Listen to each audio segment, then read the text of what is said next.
Welcome everybody, and thank you so much for joining us in our first ever live film launch and panel discussion. And I was going to say that it's wonderful to see so many of you, but I actually can't see so many of you because we obviously have our panelists spotlighted, but I know that you're there. Okay, so we've just had something's not working with Amar's computer. Okay, I think that might have been a delayed message. Anyway, apologies. But anyway, welcome everybody. And before we start the film, I also wanted to say welcome to our amazing panelists. You're obviously going to meet all of them very shortly after the film. Let's do a quick round of introductions. So we've got Daina, our disability program manager in Kenya. Hi, Daina. Thank you.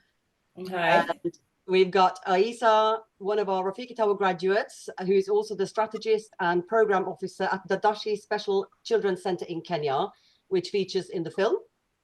Hi, Ayiesa. We've got Amar and Harry, our wonderful and incredibly inspirational patrons. Amar, for those of you who don't know him, lost his sight completely in his late teens, but didn't let that stop him achieving his dreams. And today he is a TV presenter, world traveler, founder of Travel Eyes, and has been awarded an OBE in recognition of his services to the visually impaired and to entrepreneurship. And we're very proud to have him on board as our patron, as are we with our Harry, who was born, Harry Baker, I should say, who was born with cerebral palsy. And despite being told he might never walk, pushed through his challenges with resilience and determination, and now plays football for England. So we are very, very fortunate to have them both join us. And of course, we've got Jon and Janet. So Jon founded Rafiki Thabo in 2006 after a gap year in Kenya, knowing he simply had to do this bit to help disadvantaged children have the opportunity for an education. And we've got Janet, who came on board as director in 2014, and she has been instrumental in turning Rafiki Thabo into the charity that it is today. We should also have Katie Rustrick from Mungiri Videos with us tonight. I don't know whether she's joined Ross, but hopefully she will. Katie is the videographer who created our film that we're going to be showing you shortly. She's done a fantastic job. Couple of admin bits. Hopefully you all received my email with a few details, but just a reminder that our panelists would love to hear your questions and comments. So don't be shy today, please. You can raise your hand to ask a question in person using the little reactions thingy-bob on the bottom of your screen, or you can put your question in the chat function. And then between Ross and I, we will try our very best to capture this. It's our first time ever running a big show like this, so bear with us. If you do need help with captions, please put a request in the chat and Ross will help you. So this would be if you can't hear us properly. They're obviously automated, so we can't take responsibility for the accuracy, but it might be helpful. And please, if you're going to ask a question in person, please say your name before you speak. This is obviously beneficial to all of us, but it'll help Amar in particular, who can't see your name appearing on the screen. And if the question is for somebody in particular, just say who the question is for. I think I mentioned that we're recording the event and I'll send you all the link tomorrow. If anybody has any concerns with this, obviously do drop me an email. Finally, I do live rather rurally, and if my internet connection was to play up, it has been absolutely fine for days, so it would be very typical. Please just use the same Zoom link to come back in, and we'll resume. And with that, I think we should launch our film, and then we'll start our panel discussion after. So now it's down to me to be technical. I'm going to share my screen, and I'm going to do that. And then Ross, will you WhatsApp me if there's anything amiss?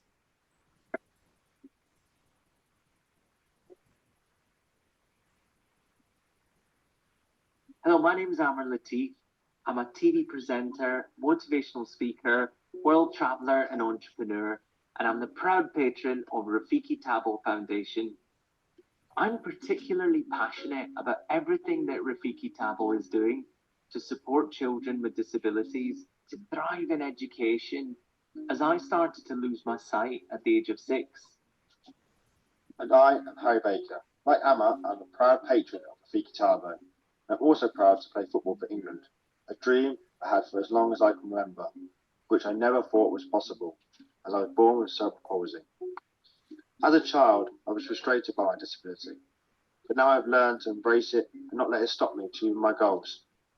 I love how Rafiki Thabo is enabling children and young people with disabilities to do the same. Here's Daina, Rafiki Thabo's Disability Program Manager in Kenya, to explain more about how they're doing this. Rafiki Thabo is working with organizations that work with children living with developmental disabilities and also other disabilities. And we have like Autism Society of Kenya, which has come up and helped set up the unit at Mugumeni Primary School and provide some of the therapy equipment, forming parent support groups so that the parents can interact and are able to help their children and feel encouraged. They also provide assistive devices where they are needed, and they also provide therapy skills when they can, because it also costs some money to provide therapy. And they train the parents on dietary intervention, because for an autistic child, diet is important, it's paramount.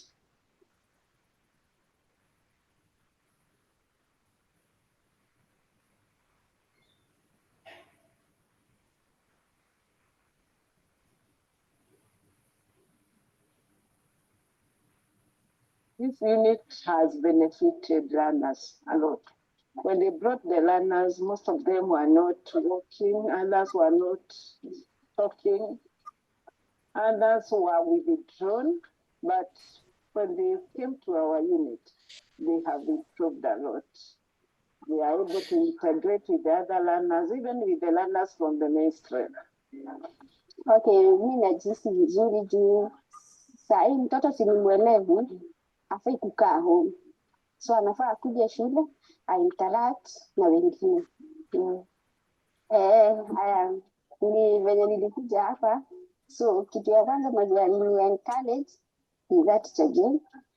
And then kuna teacher alikuwa na mtoto kama huyu, but alikuwa anani encourage sana.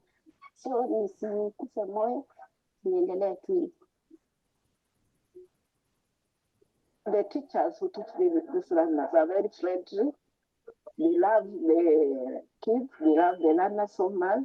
The first thing that we do in the morning after we arrive in school, we hug them. Yeah, we bring them together because we also empathize with these parents. Having a child with autism, it is not easy. Another of Rafiki Thabo's partners in Kenya is Dadashi Special Childrens Centre. Dadashi provides therapy to children with disabilities, including many with cerebral palsy. They also provide counselling to the parents of those children who often struggle with the stigma of having children with a disability. So Dadashi as a whole has benefited so many children. This is a slum area. We have reached so many children with special needs.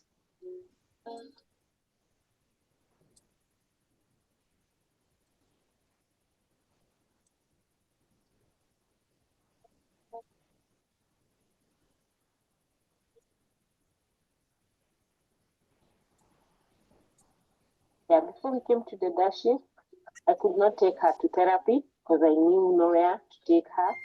But it was really hard to go to Kenyatta every day for therapy. So like sometimes she could miss therapy and she could cry a lot because of the pain she has. We have the best therapy and we loved the Dadashi people who they've encouraged us as much as we feel like we are neglected. They tell us we are not, we are one family. And when we come here, we laugh, we chat. So when we go back home, we just get encouraged that one day, one time, things will be okay. As much as you have her, okay. I'm so happy the children have really succeeded from Dadashi. And even when I'm just walking, I'm proud of them. Through their scholarship program, Rafiki Thabo support a number of children and young people with disabilities. These scholars have a whole range of disabilities, but they all have one thing in common. the right to an education, and the determination to succeed. Lucy is one of those scholars. Let's meet her now. Unlike the other disabilities, the deaf are considered to be able-bodied. So many times, if they are not in school, they will go for just menial jobs, which maybe sometimes they are paid or not.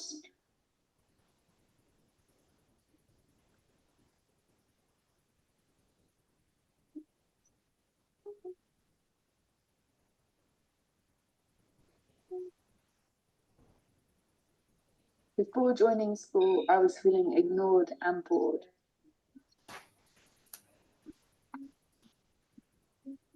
But after being sponsored, I enjoy being in school, continuing my studies, and I hope that college will be the same.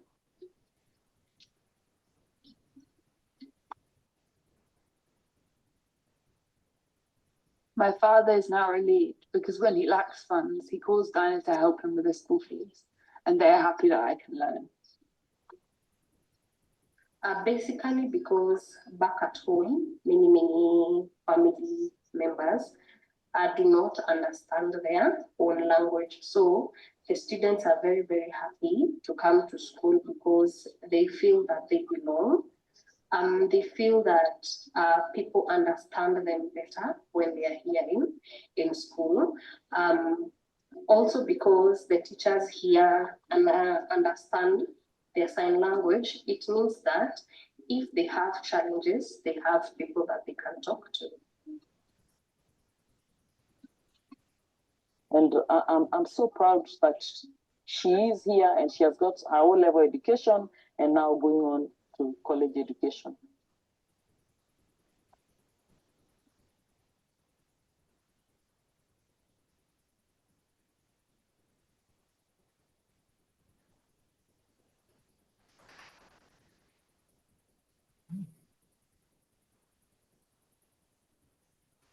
Right. Okay, I hope everybody could see and hear okay. And Ross, I think we had some people join during the film. Yes. Okay. Okay, well, for those of you who joined during the film, I'll share the recording of the meeting so you get to watch it in its entirety. Right, now, where's my chat function thing gone? Here we go. Okay. Right. No questions at the moment. Does anybody want to raise their hand for Ross? Just going to delete these old messages whilst I wait. No? Oh, yes. David and Sally Salter. Feel free to unmute. That's fantastic. Thanks so much. I was just really struck. I mean, it's a wonderful film. Thank you so much. What really got me was when Lucy, you were talking about Lucy at the end there and how they feel so much better in school because they have people who understand them. And I just wondered if there's any opportunity for their families or at least their parents to learn sign language, what the limitations might be there. So that was a question in general. Daina's the one to answer that. Yes, their parents are called to the schools, especially during the school holidays, so they can learn basic sign language. The parents, the guardians, and even the caregivers. So this is something that the school does. But we still have a problem because the village, the society is still not, very, doesn't know any sign language, the Kenyan sign language. And by the way, now we have a Kenyan sign language. Maybe 15 years ago, we used the American Sign Language, and it was quite confusing because of the names that are in Kenya. So the University of Nairobi introduced a Kenyan Sign Language. So that is what they speak now, the Kenyan Sign Language. But we are still lobbying for the government to have sign language taught at the basic years, even if it's not an examinable language, so that every child can learn the sign language. Thank you so much, Daina. It's good to hear.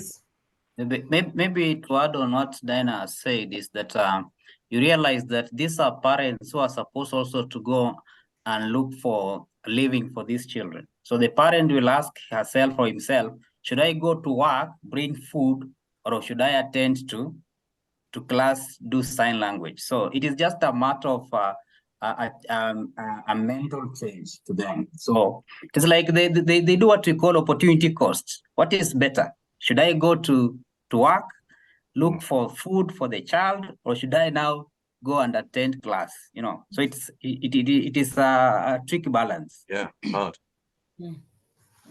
Thank you both. Ross, I can see that we've got Barak raising his hand. Is he next in line? Yes. Yeah. So feel free to unmute you, Barak. We can't see you, but that's okay as long as we can hear you. You need to unmute. Ah, there we go. Okay, thank you so much. My name is Barak Odiambo, currently the head teacher at Maseno School for the Deaf, where we have learners who are hearing impaired. And I also want to say that I'm really grateful for what we are doing for children with disabilities. This is really great. I've seen the film. It is quite inspiring. And I want to say that even for us as Maseno School for the Deaf, we are beneficiaries of Thabo, Rafiki Thabo Foundation, where we have learners who are being supported by the foundation in this school. And therefore, for me, I really want to say that the work you are doing is so amazing, and you are able to reach the most unreached in our society. So I just say thank you so much and continue with the good work. Thank you so much. It's just a comment, not a question. Thank you. Thank you. Thank you, Barak, for joining us. It's a real pleasure to have you. And I know it's very late there in Kenya. And we're glad to hear the children in your school are doing well that we're supporting. So thank you. Thank you. That's really lovely. Thank you. Do we have any other raised hands? Ursula Simpson, feel free to unmute.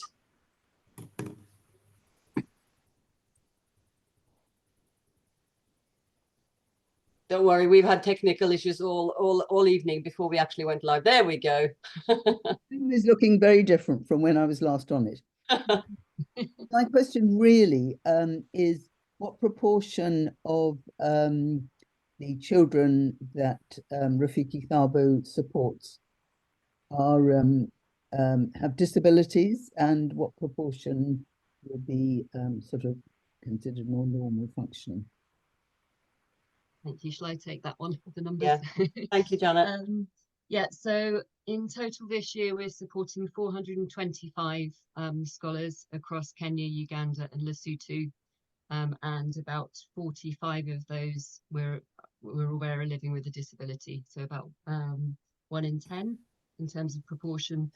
But that's on our scholarship program, and then through our other programs like the work featured in the film with the Autism Society of Kenya and Dadashi, we're reaching approximately 1,230 children through those autism support units and through the valuable work of Dadashi.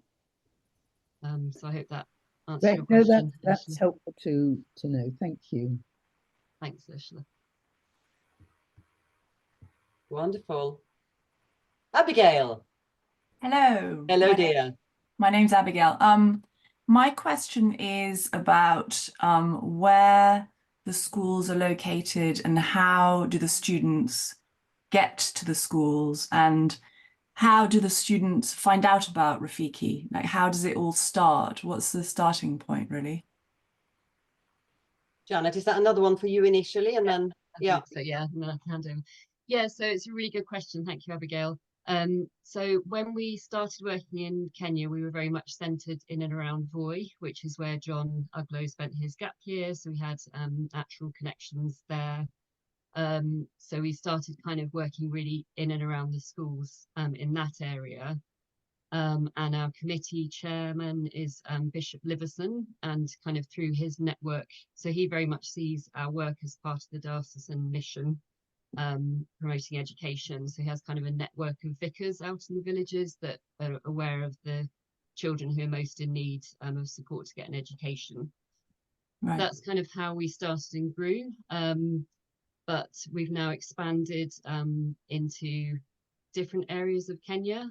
So we've got kind of 3 main buckets, which are in and around Voi, in Thika, which is kind of Daina's, the students there are under her watch, and then are in and around Nairobi, which is Ayiesa's watch.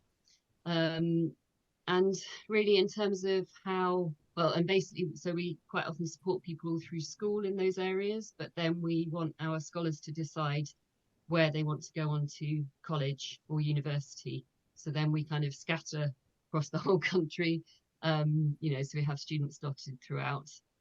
In terms of how people hear about us, it's really, as I say, first of all, through our kind of the vicars in the local areas in the hills around Voi, but also through Ayiesa and Daina. Our graduates quite often tell other people about us, and yeah, people just seem to hear about us and get in touch, and then we share an application form with them, and then they have to fill an application form with all of their kind of admission letters and fee schedules and everything. And then our committee in each country review all the applications received and make a recommendation to us, to me and the trustees here in the UK, to accept those students onto our programme.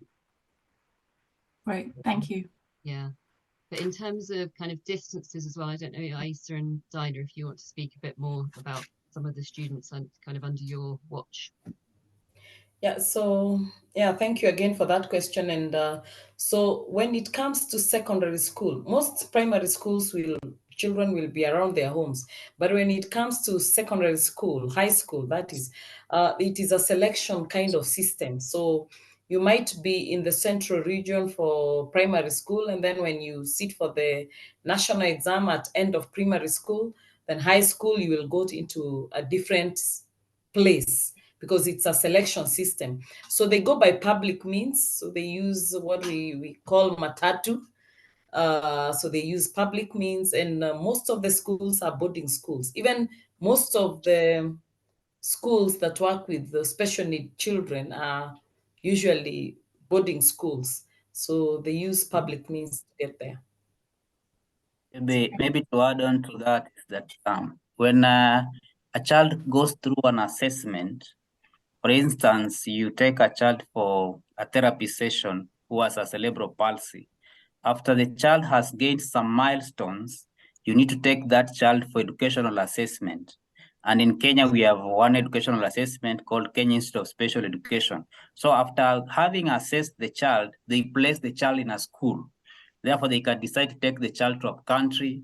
They'll decide, depending on the kind of disability the child has. So they can decide maybe if you have been assessed and you have a cerebral palsy, they may say you go to a school maybe in Kisumu. If you are deaf, go to Maseno school. So it also depends on the educational assessment that has been done for that child. Right, I understand. And just to add on that, the distance depends on, yes, the disability, the type of disability, just like Ayiesa has said.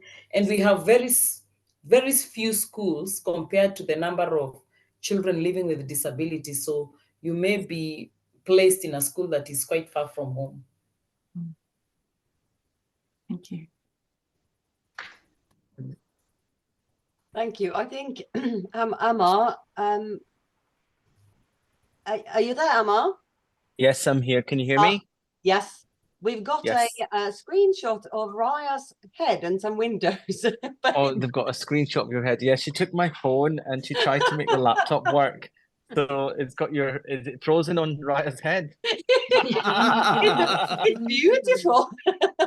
All right. I just thought I'd let you know. Oh, yes. Well, actually, I think the laptop's fine now. 2 seconds. I'm going to switch the phone off. Okay, yeah. Okay, good. I can't hear this from the phone. Sorry. No, switch the laptop off. It's fine. I'm going to just use the phone. Okay, so now we have a... There is an echo now. Yeah. Okay, so I'm going to let them sort this out. I had a message from Ross saying, I think Victoria Sherratt raised hand. Is that right, Ross? It was the gentleman on Victoria's feed. Just one second. So Amar, I can see you on your computer now. I'm going to turn your phone. Oh, you can see me on the computer? Yeah, don't all turn good. the I'm just phone going off. to change the spotlight. Okay, thanks. Change the spotlight. Sorry. There we go. Lovely. Okay. So, okay, Ross. do you want me to ask my question? I'm Paul Sherratt. Quite right. My wife's name is not entirely clear to me, but anyway, we share a bank account, so I'm equally as good as she is for these purposes. My initial question has actually already been answered, but just looking at the geographical spread of the country, is the intention to continue expanding into new areas? Do you want to develop the existing areas further? What's the kind of vision? How do the trustees feel that the future of the charity might develop? Might leave that one for you, Jon. Okay. Thank you for the question. When I look back on how the charity has grown, it started out of very personal relationships that I had with individuals that I knew personally. And that was the case for probably the first, maybe up to 10 years, that actually I could pretty much know each of the individuals. I've met Ayiesa, for example, and Ayiesa was one of our beneficiary scholars. So, it was very much like that. And it has grown organically, led a bit, I suppose, by our ability in the UK to raise funds and to finance more scholars, because obviously that has to be in place for any kind of growth to happen. But it's also grown out of and I think it's important to say, out of the committee and the desire of the committee on the ground in Kenya. So our move towards supporting more disability work actually came from our committee in Kenya saying, look, that you support disadvantaged scholars, but there's another layer of disadvantage that really is very unseen, and not enough is being done. Could you do something? And the challenge was raised to us, and it was around that time that we came across an organization that was ready to close called Acacia, and they had charity shops. So Janet and I over the years have done quite a lot of work in aligning our two organizations so that we could expand our role, I suppose, to specifically take on board their mission, which was looking out for scholars with disabilities, and bring it into our program. At the moment, Kenya is where we're having the most success in increasing the number of scholars with disabilities. It's partly because there are really good systems in place in Kenya that we can tap into. We're not having to invent anything. We support the Autism Society of Kenya, for example. I recently came back from Lesotho and asked the same questions of our committee there, and honestly was met with quite a blank.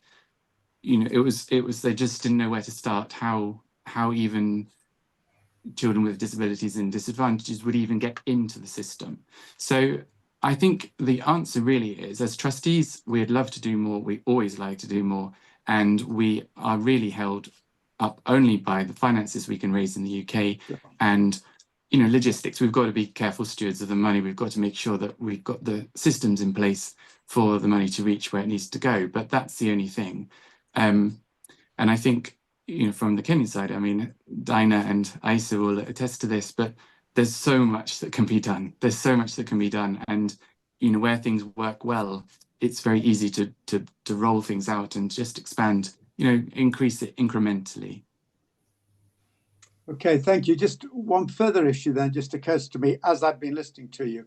I have friends who have been involved in setting up a mental health charity in Uganda. That is now coming to a conclusion for reasons I needn't go into here. It would detract from the evening. But if might your trustees be interested in a conversation? And I haven't had this conversation with my friends. This is just occurred to me this evening. But might your trustees be interested in having a conversation about that charity and where, which is definitively going to close at the end of this year? I mean, is something you might be interested in? For a, you know, I'm not asking for any commitment, just a possible exploration. I think I can say, without the blessing of any of the others, yes, would be. we would all love to explore that. You know, as the charity grows, it really, you know, Janet and Jana have been amazing in this. It's gone from being something that basically is kind of in a drawer under my bed in a mess of files to this very kind of streamlined and organized and structured, and we can grow. We're in the right place to do that. So yes, we'd be very interested, and if you could put us in touch afterwards, that would be fantastic. I will, and they do know of you. They and my wife Victoria and I were at your last gala dinner, so so they're fully aware of your organisation. I'll leave it there. Well, I'll have conversations. Thank you, Paul. Thank you so much. Maybe just an addition to that is that this is something you have experienced in Dadashi. You know, when you have a child who has special needs and disability, you realize that the parent is affected most. And therefore, as Dadashi, through Rafiki Thabo, we have invested so much in counseling.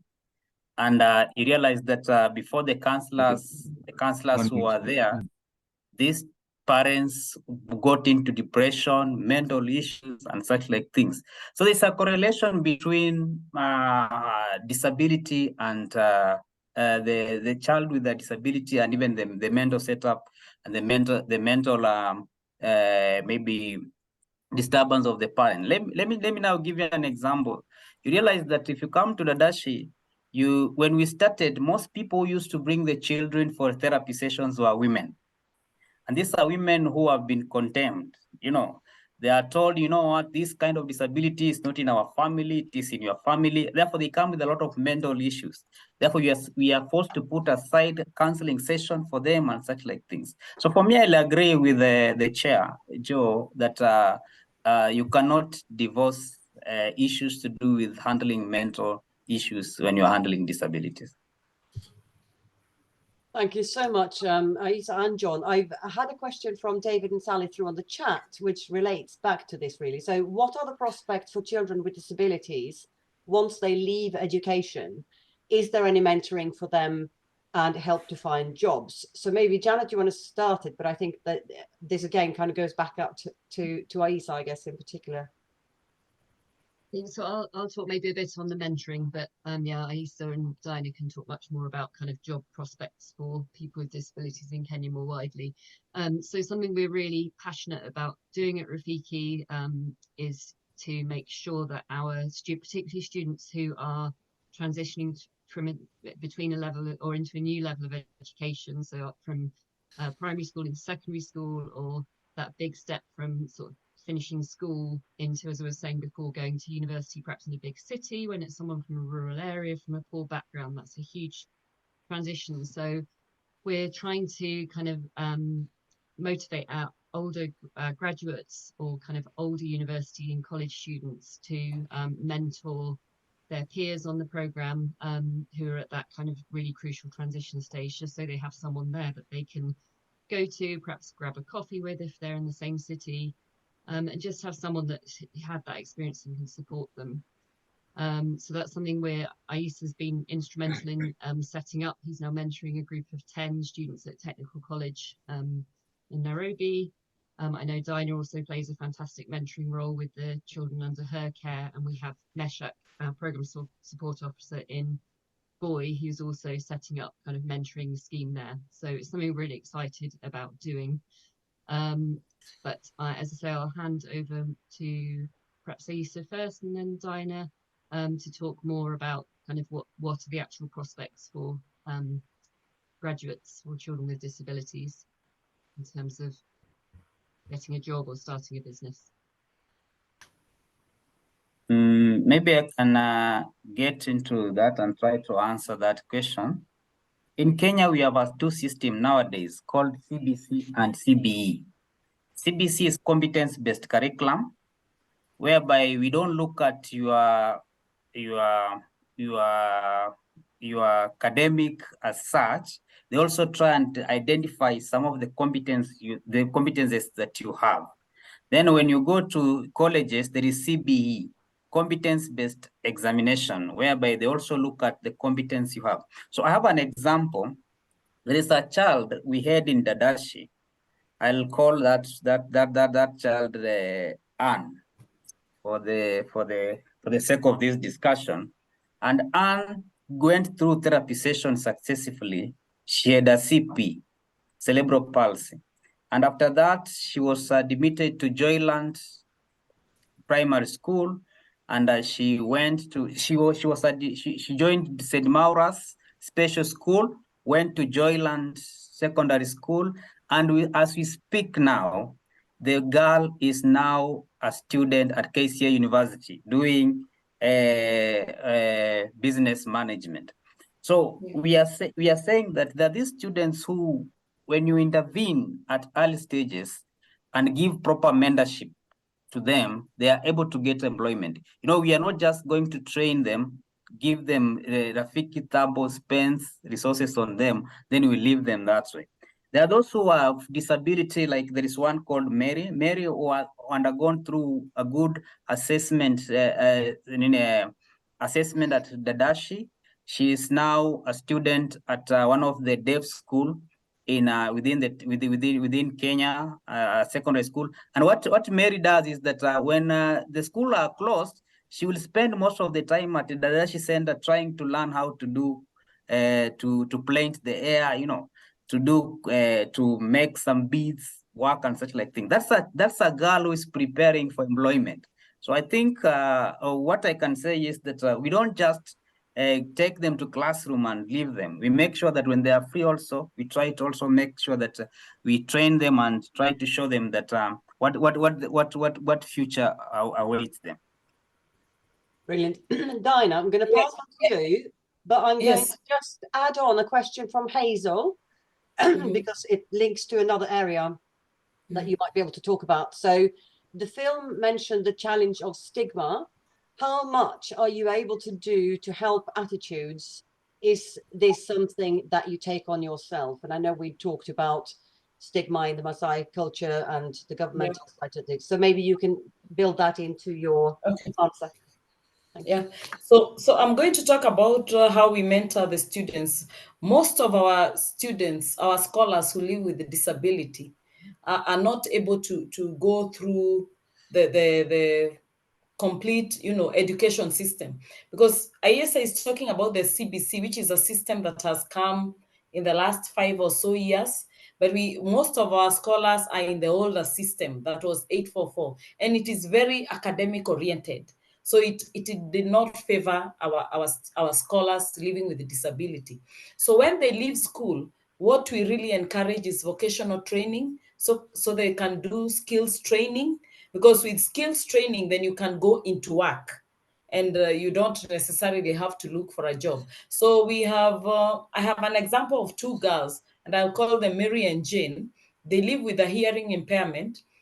They have gone through vocational training in hairdressing and cosmetology, and we have just finished setting up a workspace for them in one of the larger salons within Thika Town, so that they can have their own space, and they can actually have the clients that already frequent that salon, so they can have their own space and just do cosmetics on the clients, so they don't have to look for their clients, so they can build base on that salon, from that salon, and then maybe expand later on.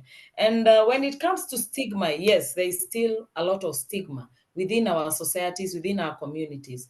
And how we are trying to curb that is by creating awareness and advocacy, and even joining other groups that are working with the people living with a disability. And I know the government of Kenya is really trying hard. We are not there yet, but we are not where we were 10 or 20 years ago. So now disability is something that, you know, people have taken in, and they know that even people living with disability can become somebody. Because what we have is that we have had children, when a family has 4 children and one, for example, has hearing impairment, they would rather educate the other 3, thinking that they will be better, or they will be able to help the family in future, unlike the one living with a disability. But now, for the case of Mary and Jane, they are the ones who are even helping, you know, there are other siblings with a little shopping when they are going to school.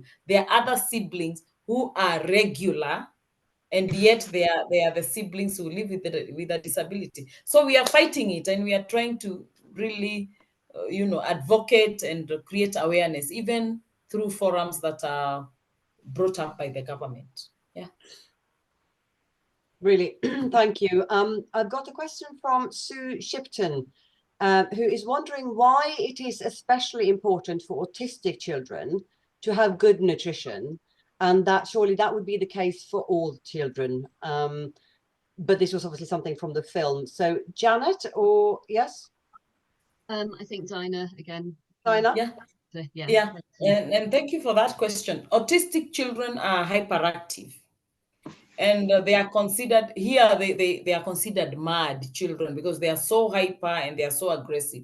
So what they do, the dietary intervention is very, very important, especially to keep away from sugars and to keep away from wheat, you know, food that makes them more hyper and more aggressive. And what Autism Society of Kenya is trying to do is encourage dietary intervention at the family level. But then if you are introducing a diet that is good for the autistic child, we want the other family members to embrace that diet too, so that we don't have one child eating a separate meal from the others. So dietary intervention is very, very important, especially for autistic children. We have sorry, yeah, can't show it clearly because I'm on blurred, but a book that Felicity, who runs the Autism Society, or who founded the Autism Society in Kenya, has written this book, which is given to parents of children with autism that attend training, or their children use the autism units. Thank you for that question and answer. Are there any raised hands, Ross, that you can see? No. No? Okay.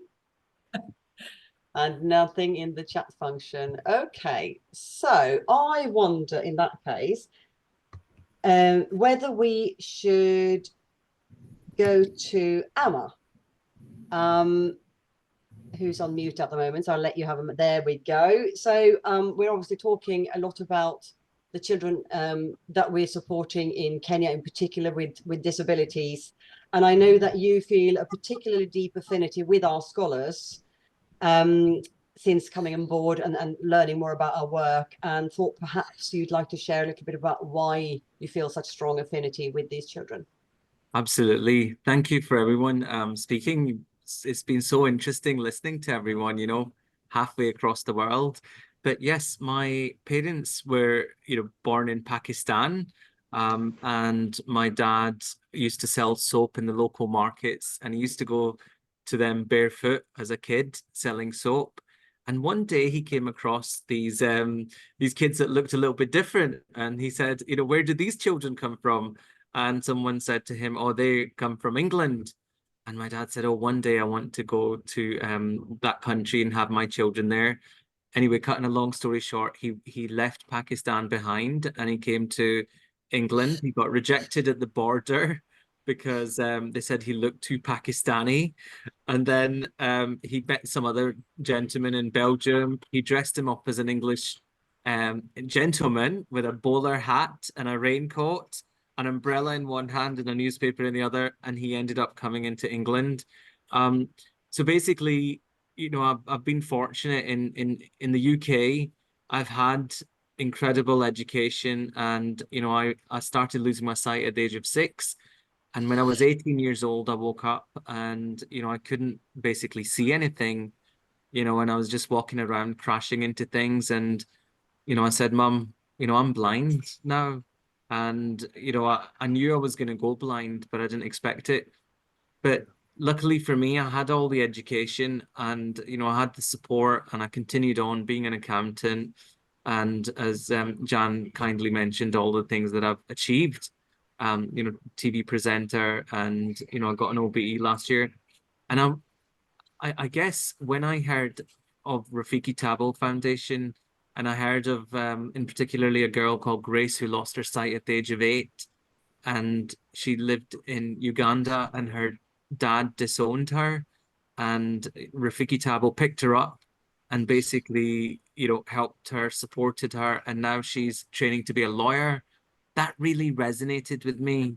I thought that could have so easily been me as well. Like, if my parents hadn't come to this country, and, the stigma of having a disability is just so great. If you're blind, if you're deaf, people wrongly think that there's, that we're not normal in other ways as well. So this is why I really am passionate about the work that Rafiki Thabo does. And I am so happy to be here, and I'm so happy to hear about all the great work that, everybody's doing. It is so, so special. So, keep doing it. And, I'm always here, supporting Rafiki Thabo. Oh, thanks, Amar.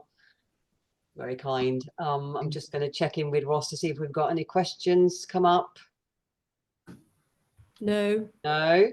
Right. Well, I'm going to fire one at Harry as well in that case, because I think, as Amar said, he was very fortunate to have education in England, and it's obviously been a huge difference to what so many disabled children in the countries that we support children have.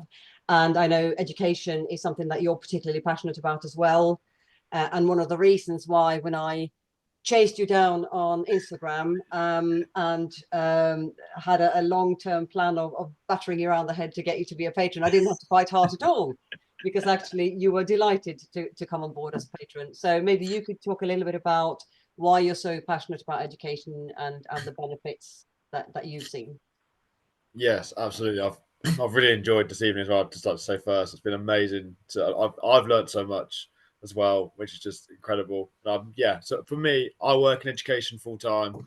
I go into schools and teach PE, physical education, and someone with cerebral palsy teaching other kids with physical education. Thinking, okay, so it's quite good in that sense. But I'm really, really passionate about it because I think education is the power to everything. I think it helps defeat stigma. That was the question about stigma. Is I used to face a lot of stigma from sports coaches. I wasn't allowed to play football with my friends because they were scared, or I don't know, I'm assuming they're scared I'd get hurt, or everything. It made me feel really discriminated against. I lost all confidence. I was really struggling. And I think it's just lack of education. And that's in this country. So, and there's lots of people, like this education is so powerful. It helps open the world to so many different things and achieve whatever you want. Education for me is the reason I play for England. It wasn't because I played football and I was good at football. It's because I played football before school. I went and played football for my school and then played for there. Then I found disability football and I've moved up the ranks there. And now I'm so fortunate. I'm in a position now where I get to meet all you lovely people, be a patron for Rafiki. And, I'm so honoured to meet all these great people, especially people like Ayiesa, who does amazing work. And it really touches me because, I've got cerebral palsy, and to know there's people out there who are trying to make a real difference. And I think it's really important to see just how far it goes. Like, Ayiesa was a scholar for Rafiki, and it didn't just end there. He didn't just go, well, I've got my education, I'm now doing great stuff in Nairobi and Kenya, doing what I need to do. He had, no, how can I give back to the society? And that's what's really important. That's what really touches me, is it doesn't just end at the person. Yeah, it's great and things, but like Ayiesa and Daina have said, and they get people into work, but they're so thankful, and it just continues to grow and grow and grow. And with everyone's support, I think we can really make a huge, huge difference to so many children. Oh, thanks, Harry. Ross, I'm going to come back to you and see if there's been any reactions or questions. No further questions, but all good reactions. Oh, that's lovely to hear. Right. Well, so I was going to. Oh, hang on. We've got a question from Hazel. are you building an alumni from past students? So I think, Janet, that might be for you. Yeah. Yes, thank you, Hazel. That's a really good question. Yes, we are. So in Uganda, actually this January, we've had a formal, so we've kind of always tried to encourage our graduates to sort of, connect, as I was saying, with current scholars, but also with each other, so they can really feel part of this Rafiki family, as we call it. And we've connected through we've got WhatsApp groups of scholars and graduates in each country, a Facebook group as well. And when any of us from the UK go and visit, we arrange scholar and graduate get-togethers. But now what's really great is we're seeing those get-togethers happening more. It doesn't take someone from the UK to go, hey, let's get everyone together. They're happening more kind of regularly and organically. And we were so pleased at the beginning of this year to see an organisation formed of some of our Uganda graduates called the Rafiki Students Association.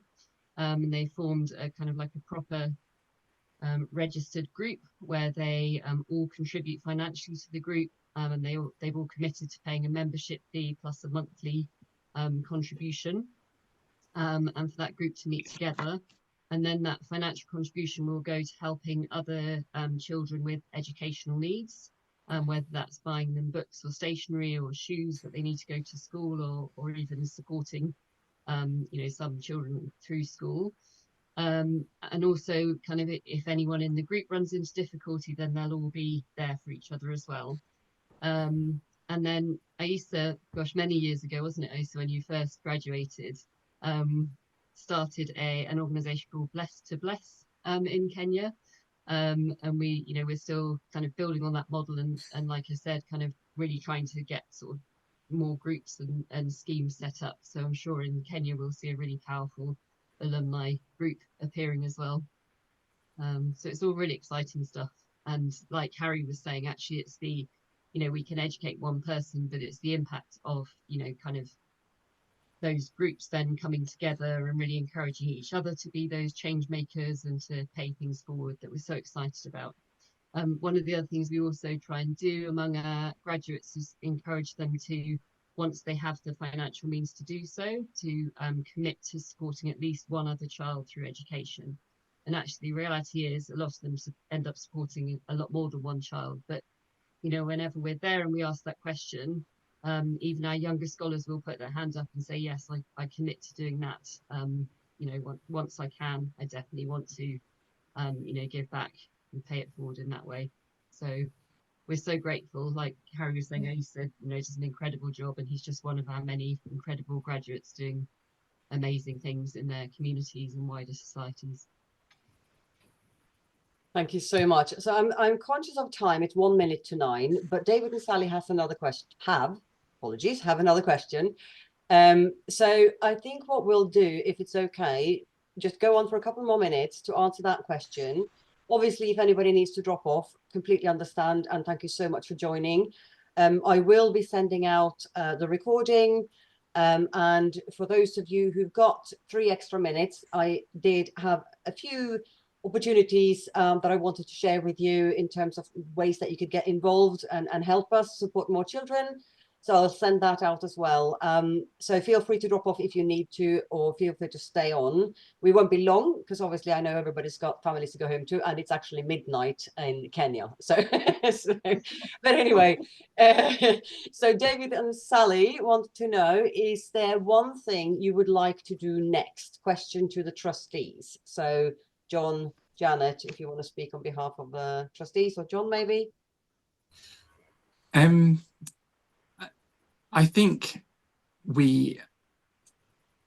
I suppose one thing that we'd like to do next is, in Kenya, we've got a really great system up and running, and we'd like to see a similar kind of, I guess, momentum in Uganda and also in Lesotho. So it's really, as the chair of the trustees, this is where it's really exciting. You can see spin-offs going, we're no longer, I always take it's like an analogy. To begin with, you're pulling a weight down a runway, but then suddenly you realize that weight's got wings and you're taking off, and actually you're no longer you're kind of hanging underneath this thing and enjoying the ride.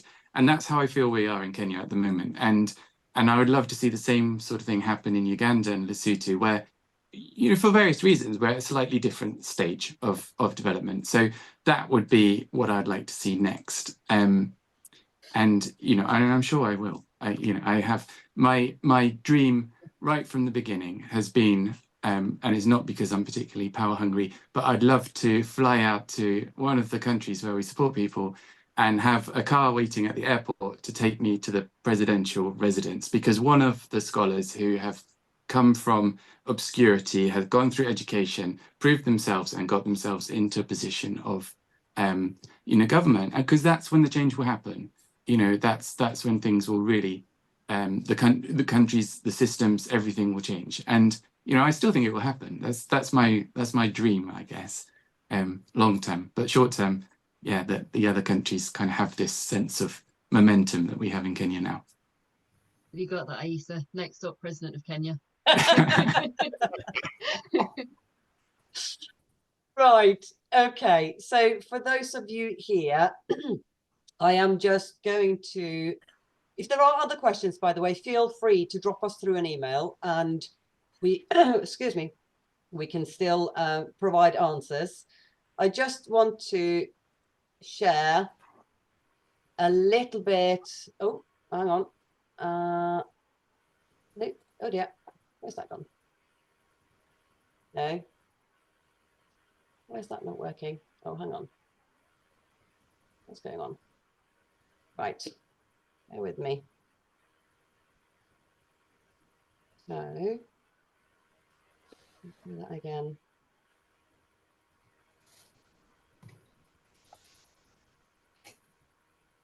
Why is that not working? I can, oh dear, right. I've got. Might need presentation mode, I think. Yeah, oh yes, of course I do. There we go. Right. Spot the vicar. There we go. Right, so can you see the, and then I just need to move this. Oh dear. Right, so this was going to be a quick thing, and we even did testing. Anyway, can you see it okay? Yes, looks fine. Yes. Yes. Okay. Yes. Right, so that's great. And you can't see my notes? No. Well, that's good then. Anyway, so obviously, thank you so much for joining us, all of you, and I hope you found it interesting and inspiring. And so many people on this call are already loyal supporters, and we're super grateful for that. We could not do what we do without you.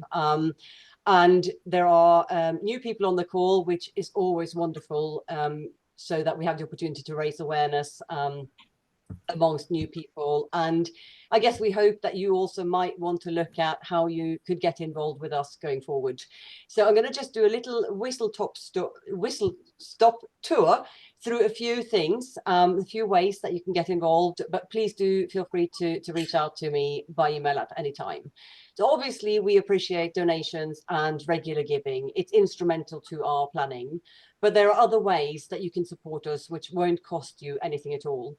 There is something called Give As You Live, and online retailers will donate on your behalf. It's super simple. Once you're signed up, you don't need to think about it again. Whenever you shop online, Give As You Live will remind you whenever the retailer that you're about to shop with is part of this Give As You Live function. And you're simply directed through to your retailer's page. There's nothing you need to do. And it's really a case of every penny counts, and it soon adds up. The other thing is, oh, where did that go? Right. Oh, there we go. I've forgotten one. See, this is when the problem starts coming, when I can do this on my own. We've partnered up with UK's first direct debit travel card currency. So you sign up for a free card, and when you travel, you will save on foreign exchange rates and transaction fees. And you can choose to set it up so that some or all of your saving is donated to Rafiki Thabo, and it won't cost you a penny. The card is different to other offerings in the marketplace like Revolut, as it's not a top-up card. It simply sits on top of your normal direct debit account. And I regularly save in the region of £100 every time I go on a 2-week holiday home to Norway. And talking about holidays, that's the next one. That was the clue. You can book your next dream escape via charitable travel that we partnered with, and they will donate 5% of the cost of your holiday for free to us. It doesn't cost you anything at all. They're a social enterprise, and they sacrifice part of their commission in order to make that donation. Another easy way to support us is social media. You never underestimate the power of social media to reach wider networks and help us raise awareness. So aside from the infamous algorithms loving the increased traffic, it would obviously also means that we have a warm introduction to you, to your followers, who then can learn more about what we do and our impact. So if you are happy to follow us, do a bit of liking and commenting and sharing. It would mean the world to a small charity. And likewise, talk to your friends, family, and colleagues about us. Maybe some of them work for a company that are looking for a new charity partner, or your children's school might like to partner with us, or why not get them to join you for one of our sponsored challenges and events. And we have some fabulous ones coming up this spring. You can take on 29 kilometers in one day as you join us on our Malvern's end-to-end guided walk. Enjoy stunning views, good company and good health. And you would be joining our trustee Lisa on the 18th of May if you did that. Or you can head up Snowdon with us for a nighttime, for a sunrise summit trek. It's spectacular in the day, but even more so during the night. And you'd be at the summit for sunrise. I'm doing that myself, and I'd love for you to join me. Taking place on, well, we start at 3 o'clock in the morning on the 22nd of September. And challenge events are such a great way to support us, as obviously you get your friends and family to sponsor your adventure. Before that, we're super excited about our main event this year, taking place on Saturday, the 6th of July at Cokethorpe School in Witney. CBBC and CBBC's Maddie Moat is headlining the day for us, and your children can enjoy Maddie's Busy Bees show and listen to Maddie and Harry talk about their African adventure when they both climbed Kilimanjaro for us last year. There's going to be meet and greet opportunities as well, and lots of fun, stalls, food and live music. And I know that Harry's going to challenge you to keep yuppies, so that's worth it in its own right. Tickets are going to go on sale in the next few weeks for this, so just keep an eye on our website and social media, or sign up for our newsletter if you haven't already. For now, though, if you please save the date and spread the word, it's the 6th of July from 2 to 6 p.m. We do have other events to come this autumn. Hot Holidays for 2025 in October, which we're hosting in partnership with Treadwell Travels. Rachel Treadwell should be on here this evening, and together we'll share more information about that in the coming months. But returning to basically, please do get in touch with me. I'm just going to stop sharing. Please do get in touch with me if there's anything that you want to learn more about, or if you have other ideas, or in fact have more comments or questions from today. And I think on that note, we are going to say thank you ever so much and sorry for overrunning. I see we have actually lost Amar in all of that. He's probably gone because he doesn't want me to persuade him to come up another summit with me. That's probably what it is. So anyway, thank you so much, everybody, from me and from our panelists. And have a good evening.